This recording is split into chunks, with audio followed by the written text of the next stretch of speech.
অনেকেই বলেন বাংলাদেশ স্থিতিশীল হইতেছে না, কেন হইতেছে না? তার কারণ এক একজন এক এক রকম দেন, কিন্তু উত্তরটা খুবই সরল, জটিল কিছু না। আপনি এই ভূখণ্ডের ইতিহাস পর্যালোচনা করলে দেখবেন ইন্ডিয়া সব ধরনের সংঘাতের জন্য দায়ী বাংলাদেশে। এখন অনেকে কইবেন, দাদা আপনি কিছু হইলে ইন্ডিয়ারে ঠাইনা আনেন, দরকার থাকুক বা না থাকুক।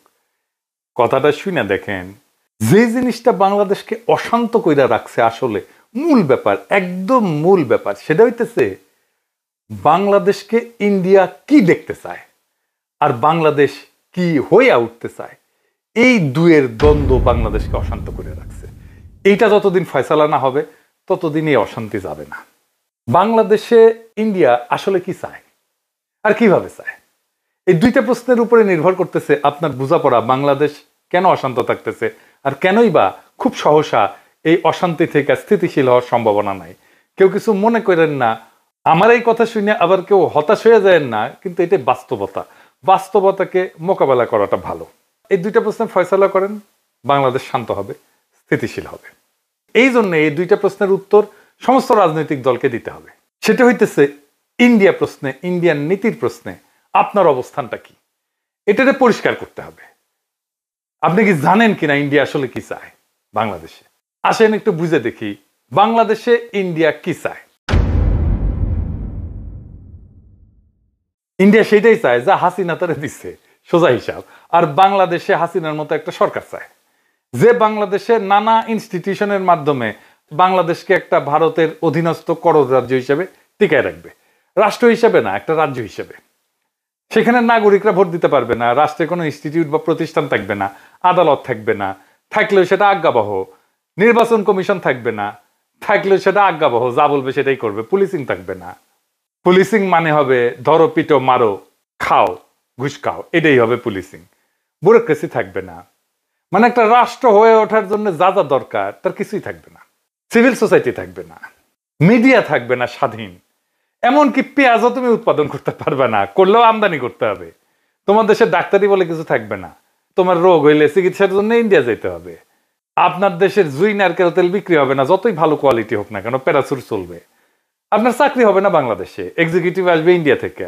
বিয়ার বাজার, ঈদের বাজার আপনি করতে যাবেন ইন্ডিয়ায়, ঈদ করবেন কিন্তু গরু কোরবানি দিতে পারবেন না। সি আপনি এত খারাপ, রক্ত পিপাসু, গরু কোরবানি দিতেছেন, পশুপ্রেমিক হয়ে যাবে সবাই।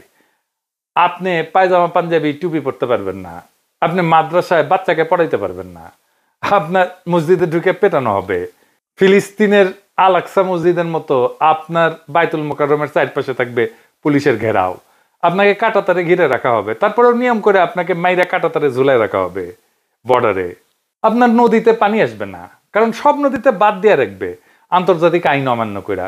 বর্ষা আবার ভালোবেসে বাদ খুলে দিবে, বাসায় দিবে। আপনি চাষের পানি পাবেন না, ফসল ফলাইতে পারবেন না, নদী শুকায় যাবে, হাহাকার হবে, পানির স্তর নিচে নামে যাবে। আপনি পাম্প বসায় পানি তুলবেন, এই কাজ করতে গিয়ে আপনি ভূগর্ভস্থ পানিতে মারণ বিষ আর্সেনিক মিশাই দেবেন। সেই আর্সেনিক আপনার জীবনী শক্তি পলে পলে নিঃশেষ করে দেবে। আপনার শিক্ষা প্রতিষ্ঠানগুলো ধ্বংস হবে, লেখাপড়া হবে না, আপনাকে পিটায় মেরে ফেলা হবে সারা রাত, কারণ আপনি 5 ওয়াক্ত নামাজ পড়েন। আপনি আওয়ামী লীগ করেন, ছাত্রলীগ করছেন, এটাই আপনার যোগ্যতা। এই যোগ্যতা বলে যে কয়টা সরকারি চাকরি তার সিংহভাগ আপনি নিয়ে নেবেন। আপনারে পড়ানো হবে আপনি আসলে অখণ্ড ভারতের অংশ। আপনি জানবেন মুসলমানরা আসলে বহিরাগত।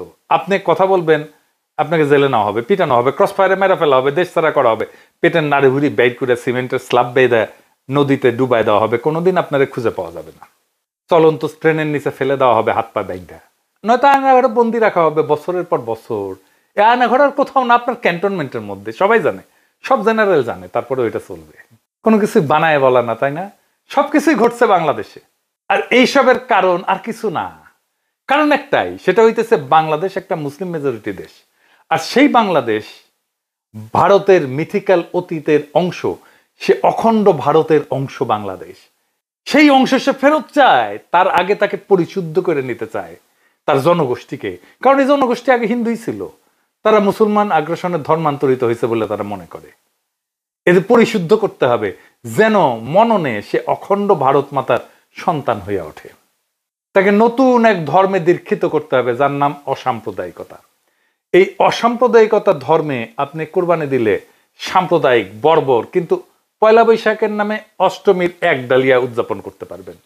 আপনি বুঝবেনই না যে আসলে আপনার পয়লা বৈশাখের আড়ালে আপনি আসলে দুর্গাপূজার অষ্টমী করতেছেন। আপনি পূজা মণ্ডপে যেতে পারবেন, কিন্তু ঈদের নামাজে দাঁড়াইলে আপনি সাম্প্রদায়িক। পূজায় গেলে আপনি অসাম্প্রদায়িক, ঈদের নামাজে দাঁড়াইলে আপনি সাম্প্রদায়িক। তারপর একদিন টুপ কইরা ভারত আপনাকে অখণ্ড ভারত মাতার অংশ করে নেবে। Syllabus complete. থ্যাংক ইউ, ধন্যবাদ। বাংলাদেশ জিন্দাবাদ। এটাই আপনার ডেস্টিনি হয়ে উঠছে।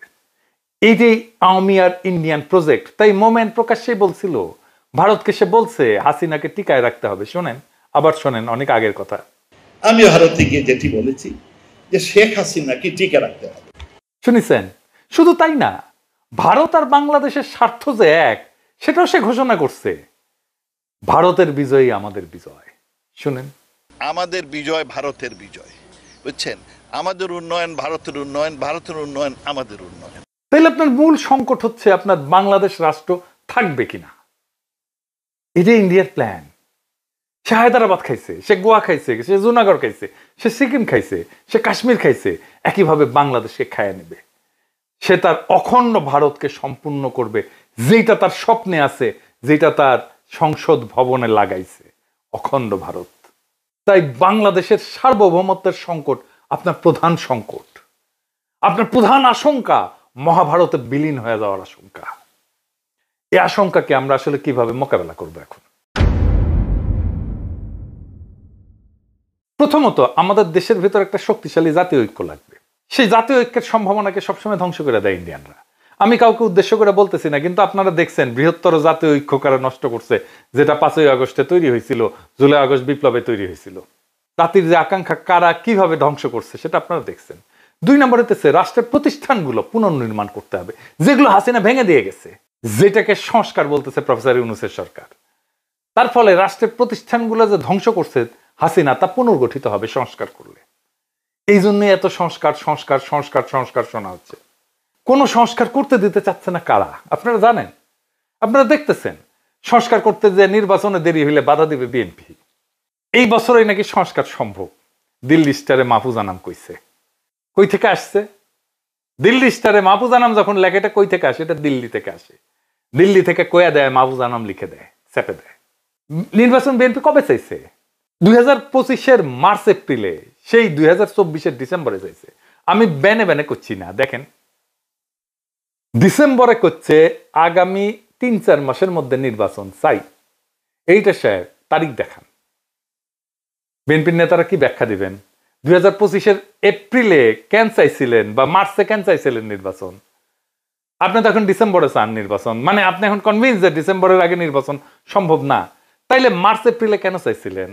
এটা কি খেলা পাইছেন ভাইজান? দেশের ভাগ্য নিয়ে, দেশের ভবিষ্যৎ নিয়ে খেলা এটা? সিরিয়াস চিন্তা না করে একটা কথা কয়ে দিবেন আপনি? তাহলে তো সিনিয়র নেতারা। আবার দেখেন বিএনপি স্পষ্ট করে বলছে, বর্তমানে দেশে আলোচিত প্রায় সব সংস্কার প্রস্তাবই আমাদের 31 দফায় অন্তর্ভুক্ত আছে। তার মানে সংস্কার করার দরকার নাই। এটা তারেক রহমান বলছেন নভেম্বরের 14 তারিখ 2024 রাষ্ট্র কাঠামো মেরামতের রূপরেখার 31 দফা ও নাগরিক ভাবনা শীর্ষক সেমিনারে বলছেন। খুব ভালো কথা, মেনে নিলাম যে এই 31 দফায় হইতেছে সংস্কার। তাইলে 31 দফায় তো সব সংস্কার আছে, তাই না? তারেক রহমানই তো কইছে, তাই তো বলছেন তারেক রহমান। এটা করতে কত টাইম লাগবে বিএনপির? বিএনপি এইটা বলছে তারেক রহমানের বক্তব্যের সপ্তাহ 3 পরেই, যে কত সময় লাগবে সংস্কার করতে। 3 থেকে 4 মাস লাগবে এই সংস্কার করতে। যেই সংস্কারের আলাপ হইতেছে সেটাই 31 দফায় আছে, আর সেই সংস্কার করতে 3 থেকে 4 মাস সময় লাগবে বিএনপির কথায়। তাইলে বর্তমানে দেশে আলোচিত প্রায় সব সংস্কার প্রস্তাবই যদি বিএনপির 31 দফায় অন্তর্ভুক্ত থাকে, আর সেই সংস্কার করতে যদি 3 থেকে 4 মাস লাগে, তাহলে কি বিএনপি 31 দফা ক্ষমতা নেওয়ার 3 থেকে 4 মাসের মধ্যে বাস্তবায়ন করে দেখাবে? পারবে?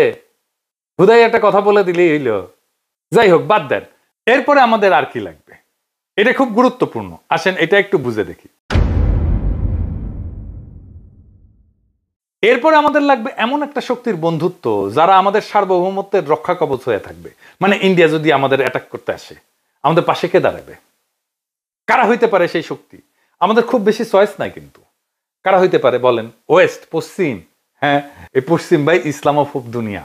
আমেরিকা আমাদের ইন্ডিয়ার হাতে তুলে দিছিল, ভুলে যায় না, 1/11 করে। হাসিনার পুরা টাইম ওয়েস্ট 2 হাত তুলে হাসিনাকে সাপোর্ট দিছে, দেয় নাই? এমনকি হাসিনা যখন পাখির মতো মানুষ মারতেছিল বর্ষা বিপ্লবে, জুলাই আগস্ট বিপ্লবে, কেউ কিছু বলছে? বলে নাই। এই ওয়েস্টকে ইন্ডিয়া বুঝাইছে হাসিনাকে আমাদের দরকার, নয়তো ইসলামী জঙ্গিরা বাংলাদেশের দখল নিয়ে নেবে। তাই এই পশ্চিম সেটাই করবে যা ইন্ডিয়া চায়। ইন্ডিয়ার চাওয়াকে পশ্চিম সাপোর্ট করবে সব সময়। তাইলে আমাদের চয়েস একটাই, চীনের সাথে অর্থনৈতিক, সামরিক, রাজনৈতিক, কূটনৈতিক একটা দীর্ঘমেয়াদী সম্পর্ক তৈরি করা। এটা একটা অতি জটিল এবং বিপজ্জনক কাজ হবে। কেন বিপজ্জনক হবে? কারণ এই কাজ করতে গেলে পশ্চিম আর ইন্ডিয়া ঝ্যাপে পড়বে একসাথে। চীনের সাথে সম্পর্ক তৈরি করতে গেলে আমাদের প্রবল শক্তিশালী রাজনৈতিক ঐক্য লাগবে দেশের মধ্যে, আর তেমন জনপ্রিয় মেধাবী রাজনৈতিক নেতা লাগবে এই কাজ করার জন্য। আর দেশের মধ্যে লাগবে বুদ্ধিবৃত্তিক কাজ, একাডেমিয়া থেকে, বিশ্ববিদ্যালয় থেকে, সিভিল সোসাইটি থেকে, মিডিয়া থেকে। তারা তৈরি করবে ন্যারেটিভ, কবি, শিল্পী, সাহিত্যিকরা। একমাত্র তখনই বাংলাদেশের ভবিষ্যৎকে রক্ষা করা যাবে সফলভাবে। মনে রেখেন, এই কাজটা যারাই অ্যাডভান্স করার সামর্থ্য রাখে তাদেরকে আগে আইডেন্টিফাই করা হবে, আর বাড়তে দেওয়া হবে না। এমন কাজ করার লোক কিন্তু বেশি হয় না, আপনারা জানেন। কিভাবে তাদেরকে বাড়তে দেওয়া হয় না, আমি আপনাদেরকে 2টা এক্সাম্পল দেব, মাত্র 2টা। ব্যারিস্টার মইনুল হোসেন, চেনেন না? খুবই স্ট্রং ন্যাশনালিস্ট, মানিক মিয়ার ছেলে, এলিট ফ্যামিলির ছেলে, ব্যারিস্টার, উচ্চশিক্ষিত, এমপি ছিল তরুণ বয়সে, প্রখর রাজনৈতিক মেধার মানুষ। বাকশালের বিরোধিতা মুজিবের সামনে দাঁড়ায় করছে যে কয়জন বিরল ব্যক্তিত্ব, 2 বা 3 জন, তার মধ্যে সে একজন। কিন্তু সে বাংলাদেশের রাজনীতিতে একজন ফেনোমেন হয়ে উঠতে পারেননি, তাকে স্পেস দেওয়া হয়নি। সালাউদ্দিন কাদের চৌধুরী, তীব্র একজন ন্যাশনালিস্ট নেতা, সাহসী নেতা, তারে তো ফাঁসি দিয়ে দেওয়া হইল। তাই আপনারা খেয়াল রাখবেন, বাংলাদেশের এলিট স্ট্যাবলিশমেন্ট যার পিছে লাগতেছে, মনে রাখবেন সে ইন্ডিয়ার লেজে পাড়া দিছে, তারে খাইয়া দিবে। সেই জন্য এটা একটা যুদ্ধ। আমরা যেটাতে আছি সেটা একটা যুদ্ধ। এই জন্য এটা শান্ত হইতে সময় লাগবে, যতক্ষণ পর্যন্ত না আপনি প্রবল শক্তিশালী হইয়া প্রতিপক্ষকে পরাজিত করতে না পারেন। মনে রাখেন, এই যুদ্ধ আমাদেরই। বাংলাদেশের রাষ্ট্রীয় অস্তিত্ব আজ একটা চূড়ান্ত চ্যালেঞ্জের মুখোমুখি। এটা শুধু ভারতীয় হেজিমনির বিরুদ্ধে না, এটা আমাদের ভবিষ্যৎ প্রজন্মের জন্য, আমাদের আত্মপরিচয়ের জন্য, আমাদের ভাষা, আমাদের স্বাধীনতার আত্মাকে রক্ষার জন্য এক অবিরাম যুদ্ধ। এই যুদ্ধ শুধু সীমান্তে না, এটা চিন্তায়, বুদ্ধিবৃত্তিতে, প্রশাসনে, বিশ্ববিদ্যালয়ে, অর্থনীতিতে, সিভিল সোসাইটিতে, আর প্রত্যেকটা নাগরিকের মনোজগতে। ভারত চায় বাংলাদেশকে একটা পরাধীন করদ রাজ্যে রূপান্তর করতে, তারে খাইয়া ফেলতে, যেখানে আপনি থাকবেন কিন্তু আপনার নাগরিকত্ব থাকবে না, যেখানে আপনার ভূখণ্ড থাকবে কিন্তু রাষ্ট্র থাকবে না। এই যুদ্ধের এক পাশে ভারত, তার গোয়েন্দা সংস্থা, দালাল রাজনৈতিক দল, তার পোষা মিডিয়া, সিভিল সোসাইটি, আর অন্য পাশে আমরা বাংলাদেশের মানুষ, যাদের কাছে এই ভূমি শুধু মাটি না, এটা আত্মমর্যাদা পরীক্ষার ময়দান। ভারতের বিরুদ্ধে এই লড়াই কোনো সামান্য কূটনৈতিক সমস্যা না, এটা একটা মহাকাব্যিক সংগ্রাম, যেখানে জয় পরাজয় শুধু রাষ্ট্রের ব্যাপার না, এটা আত্মারও ব্যাপার। এই যুদ্ধে জেতার জন্য দরকার জাতীয় ঐক্য, প্রাতিষ্ঠানিক সংস্কার এবং ভবিষ্যতের কূটনৈতিক রণকৌশল। দরকার চীনের সঙ্গে সাহসী জোট, দরকার একজন মেধাবী, অকুতোভয় নেতা, যিনি জাতিকে নিয়ে যেতে পারবেন সেই অনিবার্য সংগ্রামের শেষ প্রান্তে। দরকার জাগ্রত একাডেমিয়া আর নির্ভীক বুদ্ধিবৃত্তিক নেতৃত্ব, যারা ইতিহাসের দায় বুঝে আজকের প্রজন্মকে বুঝাতে পারবে আপনার আত্মপরিচয় আজকে আগ্রাসনবাদী ভারতের টার্গেট। মনে রেখেন, ভারত কখনো আপনাকে রাষ্ট্র হিসাবে মানেনি, মনে করছে সে আপনার হারানো অঙ্গ। এই অঙ্গ যে আবার জায়গা উঠছে, নিজের পরিচয় দাবি করছে, এটাই তাদের ভয়।